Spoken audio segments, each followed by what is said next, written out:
Hello అండి. Subscribe చేసుకోండి. ఈరోజు సీరియల్‌లో రాత్రైపోతది. కమలేమో ఒక చోట కూర్చొని తన ఎలక్ట్రీషియన్ సామాన్లన్నీ చెక్ జేసుకుంటూ ఉంటాడు. వైర్‌లన్నీ సెట్ జేసుకుంటూ ఉంటాడు.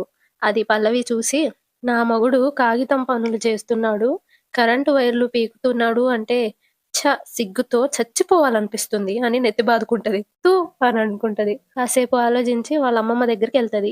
వాళ్ళ అమ్మమ్మ బుక్ చదువుతా ఉంటది. వెళ్ళి అమ్మమ్మ అనంగాల్నే ఏంటే అని అంటారు. కమల్ బావ ఇంటింటికి వెళ్ళి ఫ్యాన్లు రిపేర్ చేయడాలు, వైర్లు అతికించడాలు ఇలాంటి పనులు చేస్తుంటే నాకస్సలేం నచ్చడం లేదమ్మమ్మ అని అనగానే వాళ్ళ అమ్మమ్మ చేస్తే తప్పేంటే అని అంటది. ఏదైనా పని పనే కదా! ఖాళీగా కూర్చొని తినకుండా ఏదో ఒక పని చేసుకుంటున్నాడు అని అంటది. దానికి సంతోషించు అని అంటా ఉంటే పల్లవి తనలో తాను ఈ ముసల్ది చెప్తే వినదు. సెంటిమెంట్‌తో కొట్టాలి అని అనుకోని పైకి నవ్వుతూ హా! అమ్మమ్మ తాతయ్య చాలా గొప్పవాడనే కదా! కమల్ బావకి ఆ పేరు పెట్టావు అని అనంగాల్నే వాళ్ళ అమ్మమ్మ అవును అని అంటది. అప్పుడు పల్లవి కమల్ బావ అచ్చం తాతయ్య పోలికలతోనే గదా పుట్టింది అని అనగానే వాళ్ళ అమ్మమ్మ అవును అని అంటది. అప్పుడు పల్లవి అలాంటప్పుడు కమల్ బావ ఇలాంటి చిన్న చిన్న పనులు చేస్తే తాతయ్య పరువు పోయినట్టే కదా! తాతయ్య అదే నీ భర్త ఇలాంటి చిన్న చిన్న పనులు చేస్తే నువ్వు ఒప్పుకునేదానివా అని అడుగుతది. అప్పుడు వాళ్ళ అమ్మమ్మ హ్మ్. బుక్కు పక్కన బెట్టి, నా భర్తకి అలాంటి పనులు చేయాల్సిన అవసరమేముందే? మీ తాతయ్య 100 ఎకరాలకే ఆసామి. జమీందార్‌లాగా మీసం మెలేసి తిరిగేవాళ్ళు తెలుసా నీకు? అని అంటా ఉంటే పల్లవి, మరి అలాంటి తాతయ్య మనవడు ఇలాంటి చిన్న చితకా పనులు చేస్తా ఉంటే, బావ తాతయ్య పరువు తీస్తున్నట్టే కదమ్మమ్మ! అది నీకు అవమానంగా అనిపిచ్చటం లేదా? ఈ ఉద్యోగం మానేయమని కమల్ బావతో చెప్పమ్మమ్మ అని అనగానే వాళ్ళ అమ్మమ్మ, హ్మ్. ఇప్పుడే ఎళ్లి చెప్పొస్తానుండు అనెళ్తది. కమల్ దగ్గరికెళ్లి కూర్చొని చూస్తా ఉంటది కమల్‌ని. కమల్ ఆ! ఏంటే అన్నట్టు సైగ చేత్తాడు. అప్పుడు వాళ్ళ నానమ్మ ఒరేయ్! ఏం చేస్తున్నావురా?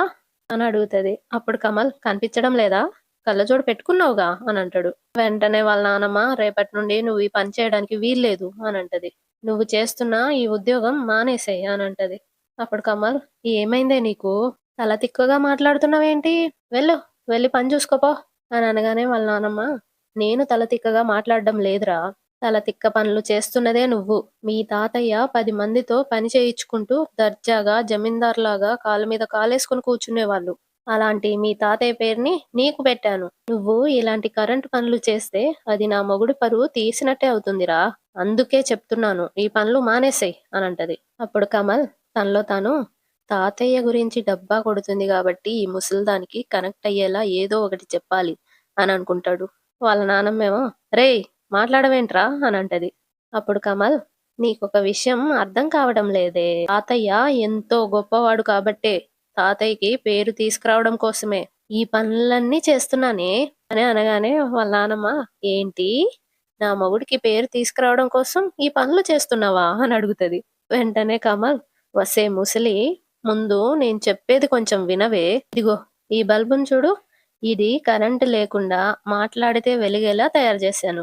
ఈ ప్రపంచంలో ఇప్పటి వరకు ఇలాంటి బల్బుని ఎవ్వరు కనిపెట్టలేదు. నేను కనిపెట్టాను అంటే ఫలానా భానుమతి గారి భర్తయిన స్వర్గీయ కమలాకర్‌రావు గారి మనవడు కనిపెట్టాడు అని జనం చెప్పుకుంటారు. ఈ బల్బుని చూశాక ఎప్పుడో చచ్చిపోయిన తాతయ్య గురించి అందరూ మాట్లాడుకుంటారు. అది నేను తాతయ్య పేరు నిలబెట్టడం కాదా? అనగానే వాళ్ళ నానమ్మ ఏమన్నావురా? మీ తాతయ్య పేరు నిలబెట్టడం కోసం ఎవ్వరూ కనిపెట్టలేని బల్బుని నువ్వు కనిపెట్టావా? అని అంటా ఉంటే కమలేమో గర్వంగా, ధీమాగా ఆ! అవును అని అంటాడు. అప్పుడు వాళ్ళ నానమ్మ కరెంట్ అవసరం లేకుండా మాట్లాడితే బల్బు వెలుగుతుందా? అని అడుగుతది. అప్పుడు కమల్ అక్కడ 2 వైర్లుంటాయి. దాన్ని చూపిచ్చి ఇదిగో ఇక్కడ 2 ఉన్నాయి చూసావా? వీటి సహాయంతోనే మనం మాట్లాడితే బల్బెలుగుతుంది అని అంటాడు. వాళ్ళ నానమ్మేమో ఆ! అని ఆశ్చర్యంగా చూస్తా ఉంటది. కమలేమో ఇవి ఇంత పెద్దగా ఉన్నాయి కాబట్టి దీన్ని ఎవ్వరు తీసుకోరు అని అనగానే వాళ్ళ నానమ్మ ఓహో! అనంటది. కమలేమో అప్పుడు మనకి గుర్తింపే రాదు అనంటాడు. అందుకే ఈ సెటప్ మొత్తాన్ని 2 చిన్న చిప్పులుగా తయారు చేసి ఇగో ఈ బల్బుకి ఫిక్స్ చేశానే అనుకో పనయిపోతుంది. అప్పుడు మనం మాట్లాడగానే ఈ బల్బ్ వెలుగుతుంది అని అంటా ఉంటే వాళ్ళ నానమ్మేమో ఆశ్చర్యంతో నిజమా? అని అంటా ఉంటది. అవునే కావాలంటే మాట్లాడి చూడు, చూడు అని అనగానే వాళ్ళ నానమ్మ అమ్మ బుజ్జి తల్లి ఒక్కసారి వెలగమ్మా అని అనంగానే అది వెలుగుతది. ఆ! ఆనందిస్తూ ఉంటే కమలేమో చూసావా అని నవ్వుతాడు. వాళ్ళ నానమ్మ వెలిగిందిరా మళ్ళీ మాట్లాడు అనంగాల్నే వెలగొద్దమ్మా బుజ్జి తల్లి అనంటది. అది ఆఫ్ అయిపోతది. ఆ! అని అనుకుంటూ ఉంటది. మళ్ళీ కమల ఇంకోసారి అను అని సైగ చేస్తాడు. అన్నట్టు. మళ్ళీ వెలగమ్మ బుజ్జి తల్లి అంటది. అది ఎలుగుతది. కమల్ కింద నుండి కాలుతో స్విచ్ చేస్తా ఉంటాడు కాలు వేలుతో. వాళ్ళ నానమ్మ ఎలగంగాల్నే ఆ! అమ్మో! మళ్ళీ ఒకసారి ఆగిపోమ్మా అనంగాల్నే మళ్ళీ స్విచ్ ఆఫ్ జేస్తాడు. అది ఆగిపోగానే అయ్యో! ఒరేయ్! మీ తాతయ్య పేరు నిలబెట్టడానికి అని ఎంత కష్టపడి కనిపెట్టావురా మనవడా! ఒరేయ్! నువ్వు కనిపెట్టిన ఈ బల్బుతో మీ తాతయ్య పేరు చిరస్థాయిగా నిలిచిపోతుందిరా! ఒరేయ్ కమల్! నువ్వు నా బంగారు కొండవిరా! అని నవ్వుతూ ముద్దు పెట్టి అక్కడి నుండి ఎళ్ళిపోతది. నీకుందే ఇప్పుడు అని అంటూ ఎళ్తా ఉంటది వాళ్ళ నానమ్మ. కమలేమో నీ ట్యూబ్ లైట్ మొహం దాన అని నవ్వుతూ ఉంటాడు. తింగర్ది అని అనుకుంటాడు. అటు పల్లవి ఏమో అటు ఇటు తిరుగుతూ వాళ్ళ అమ్మమ్మ కోసం వెయిట్ చేస్తా ఉంటది. అక్కడికి వాళ్ళ అమ్మమ్మ వస్తది. "అమ్మమ్మ చెప్పావా?" అని అనంగాల్నే, "ఏంటే చెప్పేది? నా మనవడు వాళ్ళ తాతయ్య పేరు నిలబెట్టడం కోసం కష్టపడుతుంటే కరెంటు పనులు చేస్తున్నాడని ఎగతాళి చేస్తావా?" అని చెంప మీద కొడతది. ఇంకోసారి నా మనవడు చేసే పని గురించి చీప్‌గా మాట్లాడావు అంటే నిన్ను ఉతికి ఆరేస్తాను జాగ్రత్త. అననేసి ఎళ్ళిపోతది. పల్లవి చెంప పట్టుకొని ఉంటది. అక్కడికి కమలొచ్చి, "నువ్వు నానమ్మని రెచ్చగొట్టి నా దగ్గరికి పంపించావని నాకు తెలుసు. అందుకే నేను రివర్స్‌లో నీకు జలకిచ్చాను. ఎలా ఉంది? లేకపోతే పని పాట లేకుండా ఇంట్లో కూర్చొని పని చేసుకుంటున్న వాళ్ళ గురించి చీప్‌గా మాట్లాడతావా? మా అవని వదినలాగా నువ్వు గూడా కష్టపడి పని జేయడం నేర్చుకో. అప్పుడు పని జేయడంలో ఉన్న గొప్పతనం అర్థమవుతుంది. పంది మొఖమేసుకొని నువ్వు నిన్ను చూస్తుంటేనే చిరాకేస్తుంది. ఎలహె! అని ఎళ్ళిపోతాడు. పల్లవి ఫీలయిపోతూ ఉంటది. ఇగ తెల్లారిపోతది. పల్లవి ఇంకా కమల్ కార్ షోరూమ్‌కెళ్ళి అడ్వాన్స్ పే జేసి బయటకొస్తారు. శ్రేయ ఏమో కొత్త కార్‌కి అడ్వాన్స్ పే జేసేసాం. నాకు ఎంత సంతోషంగా ఉందో తెలుసా శ్రీ! 2, 3 రోజుల్లో కార్ డెలివరీ చేస్తామని అంటున్నారు కాబట్టి, మనం కార్ కొంటున్న విషయం మీ వాళ్ళకి ఇప్పుడే చెప్పొద్దు అని అంటా ఉంటే, శ్రీకర్ ఏమో కారొచ్చాక ఎలాగో తెలుస్తుంది కదా! అనంటాడు. ఇప్పుడు చెప్తే ఏమైంది అని అంటా ఉంటే శ్రేయ, మనం టీవీ కొన్నందుకే ఎన్నెన్ని మాటలన్నారో మర్చిపోయావా? కొత్త కారు కొన్నాము అంటే ఇంకెన్ని మాటలంటారో తెలియదా? మన మీద పడి ఇంకా ఏడుస్తారు. అందుకే కారొచ్చేంత వరకు ఈ విషయం ఎవరికీ చెప్పొద్దు అని అనగానే కమలేమో సరే పద అనంటే ఇద్దరు వస్తారు నవ్వుకుంటూ. అటు అవని ఇంకా వాళ్ళ అమ్మగారు టెంపుల్‌కెళ్ళి వస్తూ ఉంటారు. మీనాక్షి దేవుడి దర్శనం, పూజ 2 బాగా జరిగాయమ్మా అని అంటది అవనితో. వెంటనే అవని అవునమ్మా జనం ఎక్కువ లేకపోవడంతో పంతులు గారు కూడా అభిషేకాన్ని చాలా శ్రద్ధగా, భక్తితో చేశారు అని అంటది. అప్పుడు వాళ్ళమ్మ అవును. గుడికొస్తే ఏదో కొంత భారం దిగిపోయినట్టుగా మనసు నిర్మలంగా, ప్రశాంతంగా ఉంటుంది. ఓసారి భరత్‌ని, కోడల్ని చూడాలనుందవని అని అంటా ఉంటే అవని ఏమో ఇప్పుడు వాడెక్కడున్నాడో ఏంటో! సరే ఒకసారి ఫోను జేస్తానుండు అని బ్యాగ్‌లో ఫోన్ ఎతుకుతది. ఫోన్ కనబడదు. వాళ్ళమ్మ "ఏమైందమ్మా?" అని అంటది. అప్పుడు అవని "ధ్వజస్తంభం దగ్గర దండం పెట్టుకునేటప్పుడు ఫోన్ పక్కకు పెట్టినట్టున్నా" అని అంటా ఉంటే మీనాక్షి "అయ్యో! ఎవరైనా తీసుకెళ్ళిపోయారేమో" అని అంటది. వెంటనే అవని "దేవుడి దర్శనానికి వచ్చిన వాళ్ళెవరు దొంగతనం చేయరమ్మా. సరే నేను వెళ్లి తీసుకొస్తానుండు" అని అంటా ఉంటే అవని "నేను కూడా వస్తాను" అని అంటది. "వద్దమ్మా నువ్వు ఇక్కడే ఉండు" అని ఎళ్తది అవని. మీనాక్షి అక్కడ నిలబడి ఉంటే చక్రధర్ కార్‌లో వెళ్తూ వెళ్తూ మీనాక్షిని చూసి కారు ఆపుతాడు. కార్‌ని వెనక్కి తీసుకొచ్చి కారు దిగుతాడు. మీనాక్షి చక్రధర్‌ని చూసి షాకయిపోతది. భయపడుతూ, కంగారు పడుతూ ఉంటది. నా పరువు పోకూడదు అంటే నువ్వు చావాల్సిందే అని పిల్లోతో నొక్కుతాడు గదా! అది గుర్తుకు తెచ్చుకుంటది మీనాక్షి. చక్రధర్ ఏమో నువ్వొచ్చింది నీ కూతురో, నీ కొడుకో కోసమో కాదు. నేను నీ భర్తనన్న నిజం చెప్పడానికే వచ్చావని నాకు తెలుసు. నువ్వు ఆ నిజం చెప్తే నా వాళ్ళ ముందు నేను తలదించుకోవడం తప్ప హ్మ్. నీకు ఎలాంటి ఉపయోగమో, లాభమో లేదు. నేను ఎలాంటి వాడినో నీకు బాగా తెలుసు. ఇప్పటి వరకు ఒక హత్య చేయడం తప్ప అన్ని పనులు చేశాను. ఆ ఒక్క పని చేసి నేను హంతకుడిగా మారకూడదు అంటే నువ్వు నా కంటికి కనిపించకూడదు అని అంటా ఉంటే అటు పల్లవి ఆటోలో ఎళ్తూ వాళ్ళని చూసి ఆపండి, ఆపండి అని అంటది. ఆటో వాడు ఆపుతాడు. చక్రధర్ కార్‌లో నుండి సూట్‌కేస్ తీసి డబ్బులు చూపిస్తాడు. ఇదిగో ఈ 5,00,000 తీసుకొని ఎవ్వరికీ చెప్పకుండా ఇక్కడి నుండి ఎక్కడికైనా వెళ్ళిపో. అది చూసి పల్లవి షాక్ అయితూ ఉంటది. అక్కడికి అవని వస్తది. ఈ 5,00,000 కాదు. కావాలంటే 5,00,00,000 ఇస్తాను. ఇంకెప్పుడు నువ్వు నా కంటికి కనిపించకూడదు అని అంటా ఉంటే అవని రావడం చూస్తారు ఇద్దరు. పల్లవి ఏమో డాడ్ ఆ మీనాక్షికి డబ్బులిస్తున్నారేంటి అని అనుకుంటూ చూస్తా ఉంటది. అవని మా అమ్మకి డబ్బిస్తున్నావేంటి అని అడుగుతది. అప్పుడు మీనాక్షి, నేను తన కంటికి కనిపించకుండా ఎళ్ళిపోవడానికి నాకు డబ్బాశ చూపిస్తున్నాడు అవని అనంటది. అని పర్స్‌లో నుండి డబ్బులు తీసి అందులో నుండి రూ. 100 ఆ సూట్ కేస్‌లో ఉన్న డబ్బు మీద పెట్టి, "నువ్విచ్చే డబ్బుకి ఒక 100 కలిపి నీకే నేనిస్తున్నాను. నువ్వే మా ఇంటికొచ్చి మా అమ్మ నీ భార్య అని అందరి ముందు ఒప్పుకో." ఇటు పల్లవి ఏమో వీళ్ళేం మాట్లాడుకుంటున్నారు అని అనుకుంటూ ఉంటది. అవని ఏమో మాట్లాడవేంటి? నిజం ఒప్పుకోడానికి ఇంకా ఎక్కువ డబ్బులు కావాలా అని అడుగుతది. అప్పుడు చక్రధర్, నువ్వనుకుంటున్నది కూడా ఎప్పటికీ జరగదు అని అంటా ఉంటే అవని, నేననుకున్నది జరగకపోతే నువ్వనుకునేది కూడా ఎప్పటికీ జరగదు అని అంటది. కానీ నువ్వు అనుకోలేనివి, నువ్వు ఊహించలేనివి మాత్రం తప్పకుండా జరుగుతాయి. అదే నేను నీకు ఏదైతే హాస్పిటల్‌లో చెప్పానో అదే జరుగుతుంది అని అవని అంటా ఉంటే చక్రధర్ ఏమో అవని అన్న మాటలు, హాస్పిటల్‌లో అన్న మాటలు గుర్తు తెచ్చుకుంటూ ఉంటాడు. అప్పుడు ఆ సీన్ చూపిస్తారు. ఇగ చక్రధర్ ఆ డబ్బులు సూట్ కేస్‌ని కార్‌లో పెట్టేసి ఎళ్ళిపోతాడక్కడి నుండి.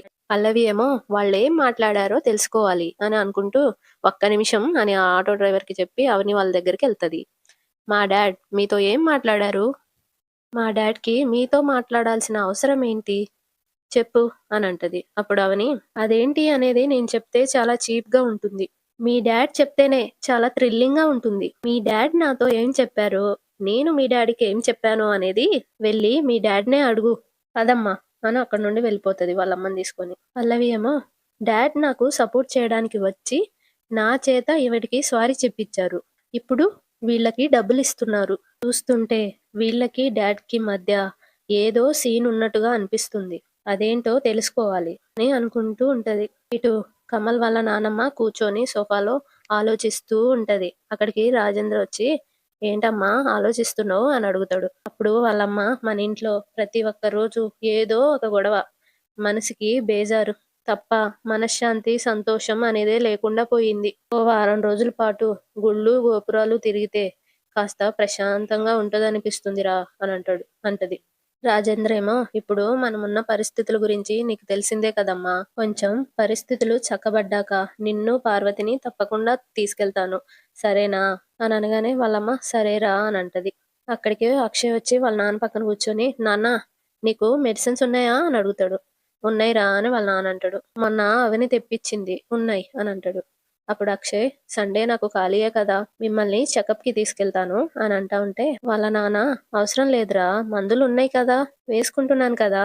బాగానే ఉంది అని అంటారు. వెంటనే అక్షయ్, మందులు వేయించుకుంటున్నా కూడా చెకప్ చేయించుకుంటూనే ఉండాలి నాన్న అని అంటారు. అక్కడికి పార్వతి టీ కప్పులతో వచ్చి, నిజమేనండి తీసుకెళ్తా అంటున్నాడు కదా! వెళ్ళండి అని వాళ్ళకి కాఫీ ఇస్తది. అక్షయ్, నీకు గూడా కాఫీ తీసుకురానా? అని అడుగుతది. వద్దమ్మా అని అక్షయ్ అంటాడు. కమలేమో ఆరాధ్యాన్ని ఎక్కించుకొని చల్ చల్ గుర్రం చలాకి గుర్రం అన్నట్టు ఆడుకుంటూ వస్తాడు. ఆరాధ్య ఏమో దించు బాబాయ్ అని అంటా ఉంటది. ఆ! ఆ! అని దింపేస్తాడు. ఆరాధ్య, ఈ రోజుల్లో అందరూ ఫ్లైట్‌లో ట్రావెల్ చేయాలి అనుకుంటున్నారు. నువ్వింకా చల్ చల్ గుర్రం అని అంటావేంటి అని అడుగుతా ఉంటది కమల్‌ని. అప్పుడే శ్రేయ ఇంకా శ్రీకర్ లోపలికొచ్చి వాళ్ళ రూమ్‌లోకెళ్తా ఉంటారు. ఆరాధ్య వాళ్ళని చూసి, బాబాయ్ ఎక్కడికెళ్ళొస్తున్నావు అని అడుగుతది. అప్పుడు శ్రీకర్, చిన్న కోర్ట్ పనుండి వెళ్ళానమ్మా అని అంటాడు. వెంటనే ఆరాధ్య, పిన్ని కూడా నీతో పాటు కోర్టుకొచ్చిందా అని అడుగుతది. అప్పుడు శ్రీకర్, ఆ! అది అని తడబడతా ఉంటే కమల్ క్లాప్స్ కొట్టి, ఏం లాజిక్ అడిగావు బంగారం? షాపింగ్‌కో, షికార్‌కో, సినిమాకో వెళ్ళొచ్చామని చెప్పొచ్చు కదా అన్నయ్య అని అంటా ఉంటే శ్రేయ ఏమో, ఆ డీటెయిల్స్ అన్నీ నీకు చెప్పాలా? చెప్పాలని రూలేం లేదు కదా అని అనగానే కమల్, లేదు అని అంటాడు. లేనప్పుడు అడగడం ఎందుకు అని అనంగాల్నే అందరూ ఫీల్ అయితారు. కమల్ వాళ్ళ నానమ్మేమో ప్రతి చిన్న విషయానికి సాగదీయడం ఎందుకే అని శ్రేయానంటది. అప్పుడు శ్రేయ, ఇంట్లో ఉంటే ఇలాంటి తలనొప్పులే పద శ్రీ అని లోపలికెళ్ళిపోతది. శ్రీకర్ కూడా అని లోపలికెళ్తూ ఫోనొస్తే మాట్లాడదామని ఫోన్ తీస్తాడు. అంతలో ఒక చీటీ కింద పడిపోతది. కమల్ ప్యాంట్‌లో ఉన్న స్లిప్పు కింద పడిపోతది. కమలేమో ఫోన్‌లో కేస్ డీటెయిల్స్ మీకు తొందరగా పంపిస్తాను యాహ్! అని మాట్లాడుకుంటూ ఉంటే ఆరాధ్య, బాబాయ్ అని ఆ పేపర్ తీసుకొని, నీ జేబులో నుండి ఈ స్లిప్పు కింద పడిపోయింది బాబాయ్ అని తీసి చూస్తది. ఓపెన్ చేసి, ఇది షోరూమ్ బిల్. కొత్త కారుకి అడ్వాన్స్ కట్టినట్టుగా ఇందులో ఉంది అని అంటా ఉంటే, అవని గుడికెళ్ళింది గదా! వస్తది ఇంటికి. కొత్త కారు కొంటున్నావా బాబాయ్ అని అడుగుతది ఆరాధ్య. అప్పుడు శ్రేయ, మనం ఎక్కడికెళ్తున్నామో చెప్పాలి. ఏం తిన్నామో, ఏం కొన్నామో అన్నీ చెప్పడమేంటి శ్రీకర్ అని అంటది. వెంటనే శ్రీకర్ ఆ స్లిప్ తీసుకొని ఆరాధ్య దగ్గర నుండి, "ఇవన్నీ నీకెందుకు ఆరాధ్య? చిన్నదానివి నువ్వు" అని అంటాడు. అంతటితో ఈరోజు ఎపిసోడ్ అయిపోతది. రేపటి ఎపిసోడ్‌లో ఒకతను అవని వాళ్ళ ఇంటికొస్తాడు. "ఎవరు కావాలండి మీకు?" అని రాజేందర్ అడుగుతాడు. అప్పుడు "మీనాక్షి కోసం వచ్చాను" అని అతనంటాడు. అవని వాళ్ళందరూ వస్తారు.